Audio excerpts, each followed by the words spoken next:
For those of you that don't know, Grant and Elena Cardone are Scientologists, and they bother me way more than your average Scientology influencer, not just because they make a lot of money in very questionable ways, if you ask me, that they donate to the Church of Scientology, but they also are one of Scientology's biggest recruiters that still exist.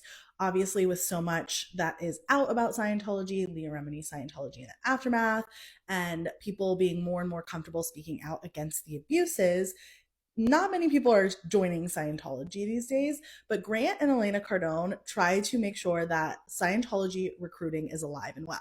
Not only are they some of the biggest recruiters, but Grant Cardone and Elena have really taken a lot from Scientology's playbook.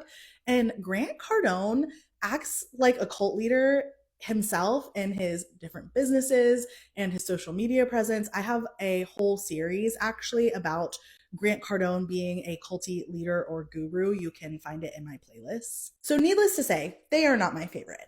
I follow them both on Instagram because I like to keep tabs on what they're doing. Grant has been under investigation from a few government agencies before, may still possibly be under investigation for a couple of things. So I like to keep tabs on what they're doing, what they're saying, who they're associating with, things like that.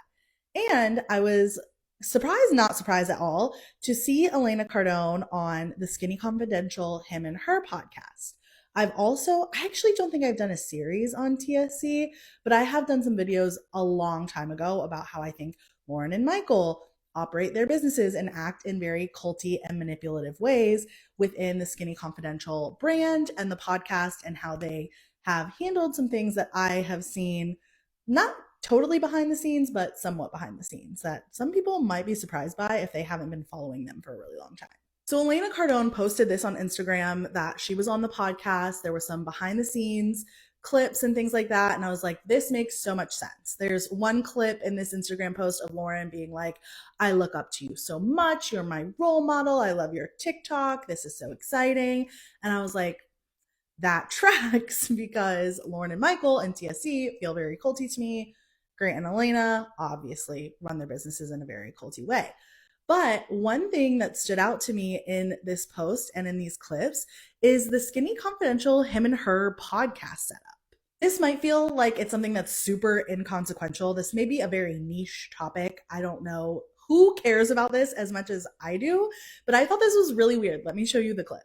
The value on the money I made and what acting job. I know that was a really short clip, but what stood out to me was that Lauren and Michael were at this platform, this desk thing over here that was raised up so much higher than the little couch that I guess all of their guests sit on.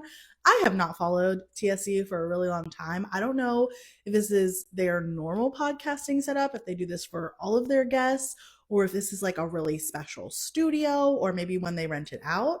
Or is this a link? Like, I don't know what's going on here. It was so weird to me that Lauren and Michael were sitting up together with two microphones looking down at their guests.